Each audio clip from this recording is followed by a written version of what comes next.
Big 12 and things are going on. Pete, thanks for jumping on the show today. I will say, to start off, let's get kind of the negative stuff out of the way. How nervous are you about this bowl season now that COVID is continuing to rear its ugly head? Well, guys, thanks for having me. I think it's becoming a convenient excuse for teams that maybe don't want to participate, have coaching turnover, have guys who have hit the transfer portal. And I'm not, directly saying that with any knowledge, but it does seem to be very convenient for some of these teams, predictably some of these teams who have had a lot of, turnover, tumultuous several weeks, that suddenly they're the ones who all of a sudden are catching COVID. I don't know if there's a correlation between coaching turnover and drama in a program and COVID, but apparently it does exist if you kind of follow some of the teams who are backing out of games. I think it really speaks to a bigger picture that these lesser bowl games have certainly not had the value in the last several years since the college football playoff came to be of what they had 10 years ago, 15, 20, 25 years ago. And, for those of us who just love college football, it's a darn shame that that's the world we're living in, but it is what it is. And I think that, the new variant of COVID, the Omicron variant, is becoming a reason for teams to say, hey, you know what? We're out. It's a way to get out of this thing. So let's avoid it altogether and, kind of move on, so to speak. Pete, how difficult is it to reschedule some of these games? Because I guess in the most extreme case, right, it would be the national championship has one team bow out with COVID, the other team plays. We're seeing it now with the Sun Bowl. Is there any wiggle room for us to get some of these games rescheduled? How tall of a task is that? Oh, it's incredibly difficult. Think about it. Like, some of these teams you're seeing say, hey, I'd love to, we'd love to play in a bowl game.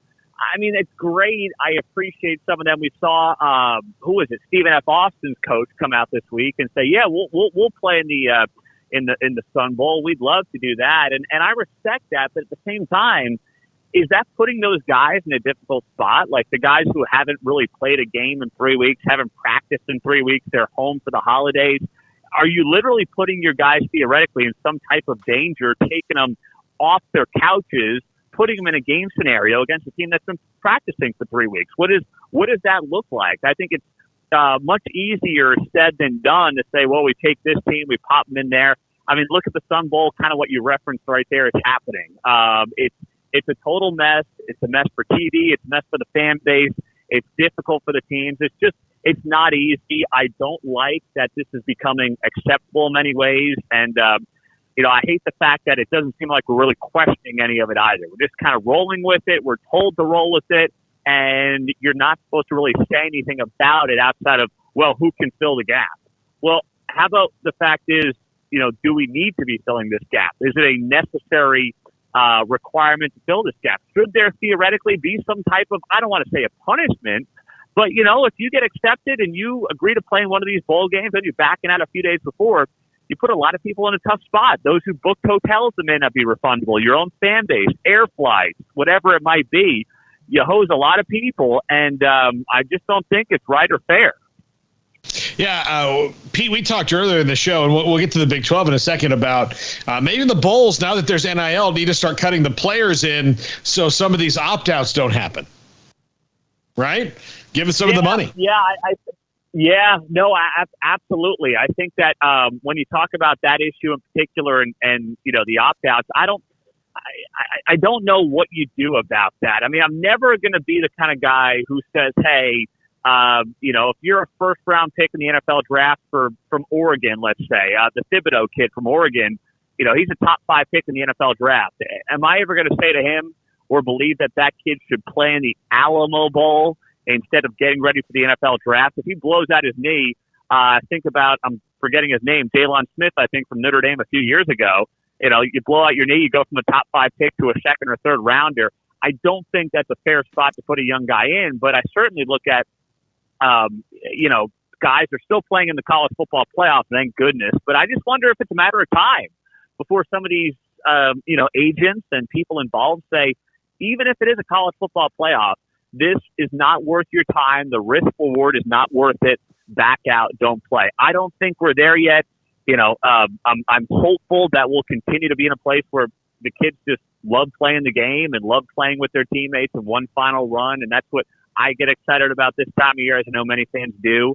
But you just, you never know, because I couldn't have predicted the situation we find ourselves in right now 5, 6, 7, 8 years ago, and here we are. And how far away do you think we are from something like that, where we see players opt out of a playoff game? Like you said, is it a matter of time before agents start saying, like you said, hey, this isn't worth your time, you're going to make a couple extra $1 million if you don't play? I mean, how far away are we from that kind of world, do you think? I don't think far. I really don't, unless the NIL world does change to the point where guys can sign, a 200, and I'm just making up numbers here, but let's say a 6-figure deal to be the face of a local, car dealership for the month between the playoff announcement and the playoff game. I mean, is that something that's feasible? It certainly is. I mean, it's the Wild West. The name, image, likeness thing is completely out of control. It's the Wild West. There's no doubt about it. The NCAA should be ashamed of itself in terms of how it handled this entire thing, because now you can't really put the genie back in the bottle. But if that's an opportunity for guys where they can take the name, image, likeness benefits, apply it to something during the month of December, college football bowl season, you've got car dealers who are obviously trying to get cars off the lot this time of year. Is there a benefit there that they think they can, find a way to make a lot of money off of that may offset whatever the risk reward is for playing in the game? Then so be it. I think that's great. But I do fear that, it's only a matter of time before a big player says, I'm not playing in the college football playoff. And that would just be disastrous for the purity of college football. Pete, let's talk a little Big 12 now. We obviously, we'll start with Baylor because we are, at our heart, still a Baylor centric show. Baylor wins the Big 12, surprising everybody, because I don't think anybody had them in this position at the beginning of the year. I think we all thought they would be better, but not this much better. Your thought on Baylor and particularly, and also Oklahoma State, and teams that were outside the norm of who we're going to pick to win this league, playing for the conference title and playing a classic, and then Baylor winning it. Amazing season for this Baylor Bears team, Dave Aranda. And I got a lot of flack from Baylor fans because the first half of the season, I admit I just wasn't buying it. I found an excuse for why they were winning games. The non-conference was a little soft. The Iowa State game was, you catch Iowa State in September. We all know they stink the first month of the season. So I admit I found excuses for why I thought Baylor was winning. There's no doubt I found it. And I was wrong about that. I've said that many times over. And the year one to year two difference for Dave Aranda is absolutely incredible. And I think it's such, I'm a Big 12 guy first and foremost. I started this site 7 years ago because I thought this conference was getting screwed by the national media, was not getting the credit it deserved from the national media. And that's been proven to be true time and time again. And you think about the last 6 months. OU, Texas are leaving. This is nothing more than a group of 5 conference. Well, how about this year? Baylor, Oklahoma State, both playing in New Year's Six bowls. Look at what UCF just did to Florida. Look at the season that Cincinnati had. Look at the season that Houston had. They all had, very good years. BYU went, 5-0 against the Pac-12 this season. This conference is a major power conference. There's no doubt about it. Texas can go ahead to the SEC. They can have a great time going, 5-7, 4-8 every year. They can cash all the money they want, put it in the bank, and keep crying about it, because this conference is not going anywhere. It's here to stay. And Baylor and Oklahoma State and Iowa State, and I believe, UCF, BYU, Cincinnati all have major cases to make for being consistent top 25 programs. There's no doubt in my mind. As someone who covers the Big 12, how much does bowl season, in your mind, play into the strength of conference? Because I think every single year we look at, the Capital One, Bowl Mania, conference records and things like that. Do you subscribe to that thought that if the Big 12 does well in bowl season, that's a reflection on the strength of the conference, or has that been dampened a little bit with the COVID and the opt-outs? Maybe a little bit this year and last year, but last year, remember, I think the Big 12 went undefeated in the bowl season, as I recall, and I thought that was a big deal. Now, here's the irony of the whole how the bowl thing shapes up, right? The SEC has a monopoly on this, courtesy of ESPN. where if the SEC doesn't do well in bowl games, it's because they don't care, the game doesn't matter. It's always an excuse. But then if they win, it's the SEC. I mean, that's the brilliance of what ESPN and the media monster that they've created has pushed in the college football world. And it's complete BS. I mean, but it's a charade that they have allowed to go on for so long that the SEC buys into it. And their own people push it. Florida, Dan Mullen last year, after Oklahoma smoked them in that Sugar Bowl game, I mean, he was talking about who wasn't playing, who wasn't involved in this game. Meantime, they lost the game 55-17. I mean, if you're Florida, your third stringer should be able to hang with OU if you are the mighty SEC, and they couldn't come close to doing it. So I just don't like how it's portrayed, which is if you are in the SEC, you don't care about the game because you're an SEC team, everyone wants to beat you, but then if you win, it's, you're in the SEC. That's how it works. Either you think these games matter or you think they don't. I believe they matter. I certainly believe that motivation is oftentimes a deciding factor in these games, but you can't just pick and choose what games matter and what games don't. Pete, the funny thing about the SEC narrative to me is it's really Alabama. I mean, that's the narrative, is Alabama. I mean, there's other good teams, sure, but the one consistency over this time has been Alabama. And it's like saying, well, the SEC is good because of Alabama. It would just be like saying, the Avengers are good because of Spider-Man and not everybody else in the Avengers. I mean, everybody has their strengths and weaknesses, but there's one consistency, and that's Alabama. Everybody else kind of comes and goes, just like every other conference. Like the Big Ten has Ohio State until a couple years from now. Until this year, the Big 12 has had Oklahoma. The Pac-12, unfortunately for them, has had nobody. The ACC had Florida State for a while, and now it's Clemson. And everybody has their big dog, and then the people kind of rotate behind who the second fiddle or somebody, the Johnny come lately is. Yeah, there's no doubt about it. I mean, and it's fine. Everyone's got their blue blood, but then the question becomes, all right, you have your blue blood. How deep are you? And I think that's one thing the Big 12 has had for maybe to a lesser extent this year, actually. But I think that overall, they've got a situation where the blue blood has been OU. We all know that. But then the next question is, how deep are you behind that? I think the Big 12 right now has a great case to make to be one of the deepest conferences in America. When you talk about Baylor, Oklahoma State, Iowa State, you throw on a team like, I think TCU is going to come back. I think West Virginia is poised to make that next step. And then you add the 4 new teams. And this conference is going to be in a very, very good place going forward. I love where they're at right now. I love where they're going to be at in 3-4 years. And I think, you strategically want to create that depth. You don't want to add teams and do what the ACC has done, which has become just a weak conference. The Pac-12 is a weak conference. So, I mean, we know that. There's no ifs, ands, or buts about it. Those are clearly the 2 weakest Power Fives. And even when OU and Texas leave, I admit the SEC is going to be the best conference in America. And the Big Ten will probably still be in that second spot. But there's no doubt that after that, the Big 12 may not have the sexy brand program right now, but it's going to have incredible depth. It's going to be incredibly competitive. And I'm just excited overall about where this league is right now and where it's going to be after OU and Texas decide to head out.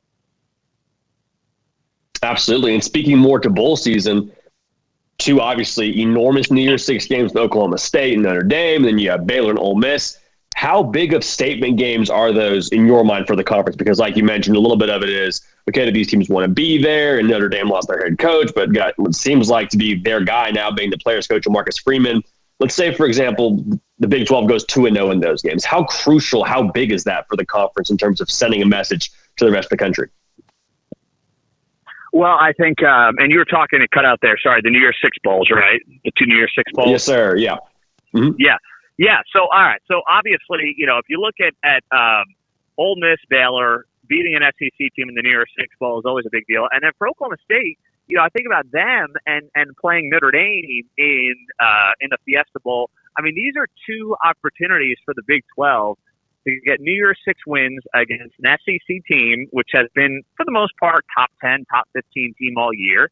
And then a Notre Dame team that a lot of people, were trying to make the case was college football playoff worthy. I never thought Notre Dame's resume was college football playoff worthy because why? And Baylor fans know this better than anybody.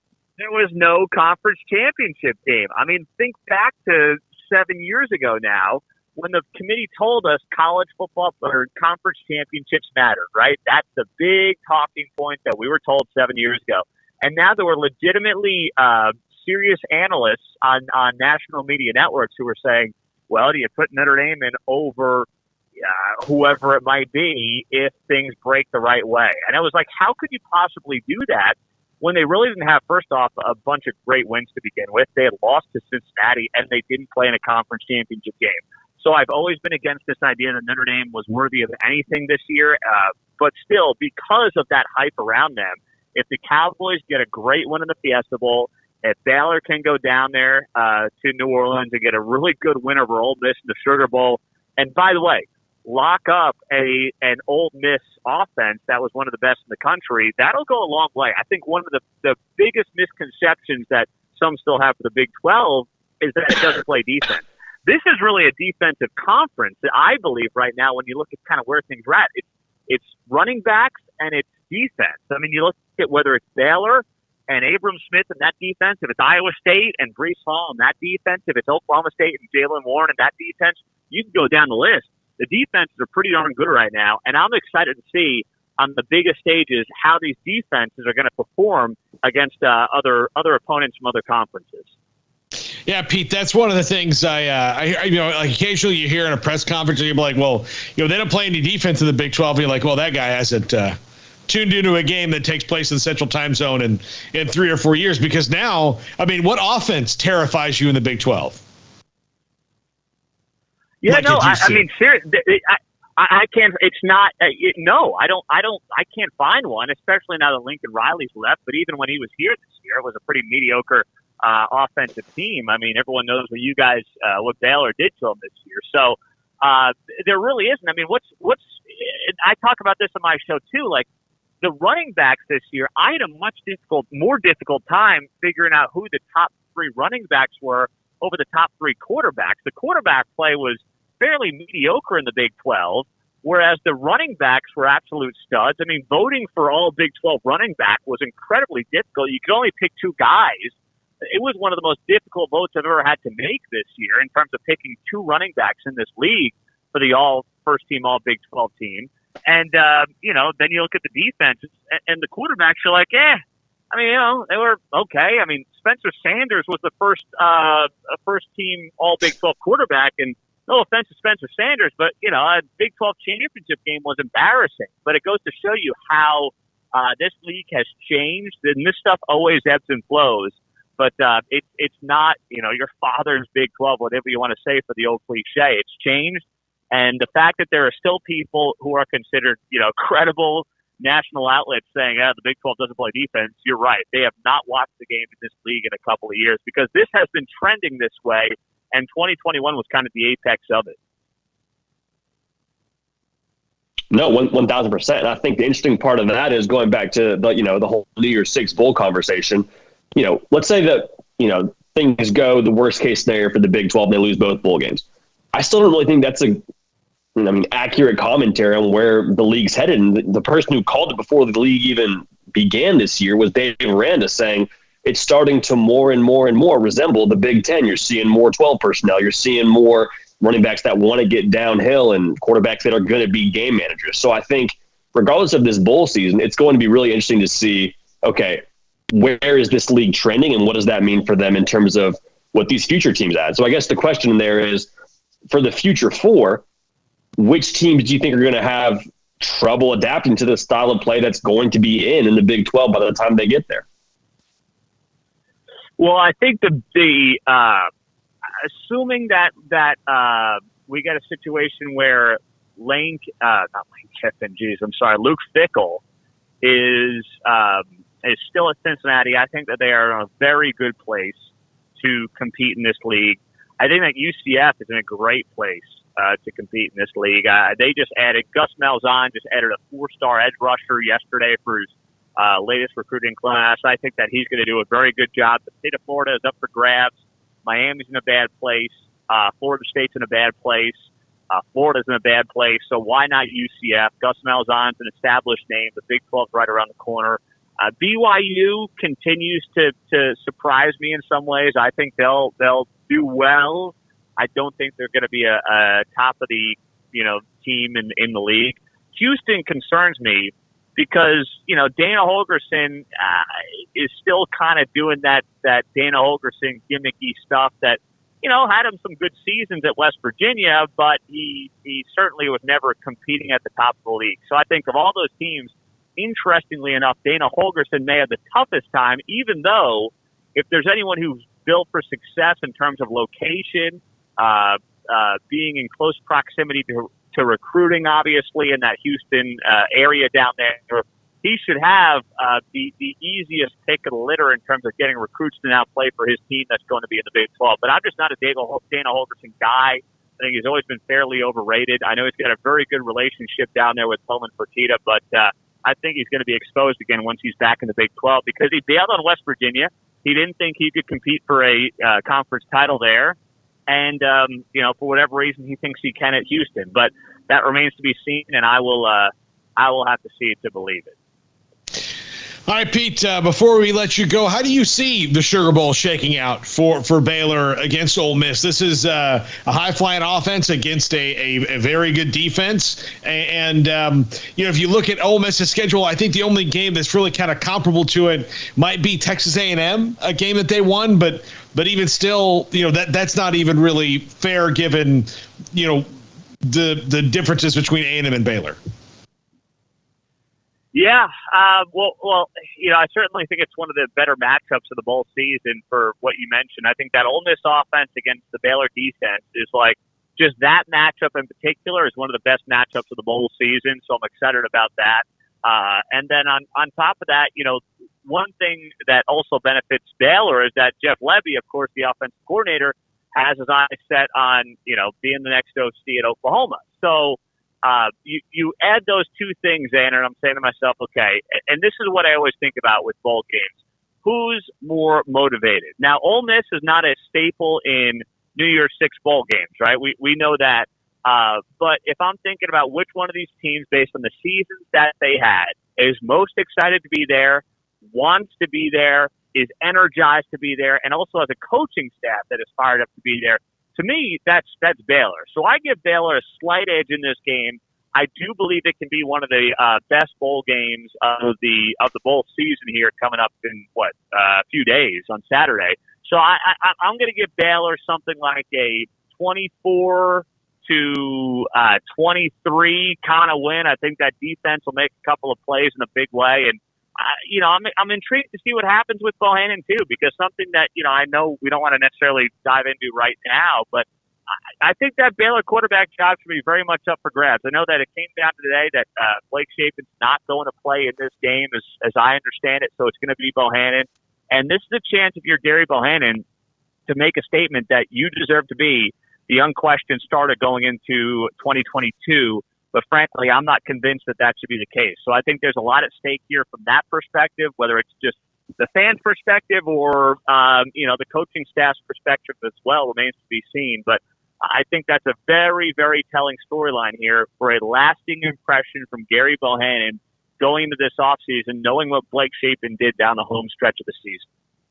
Pete Mundo, Heartland College Sports. Pete, that's a great point to wrap it up.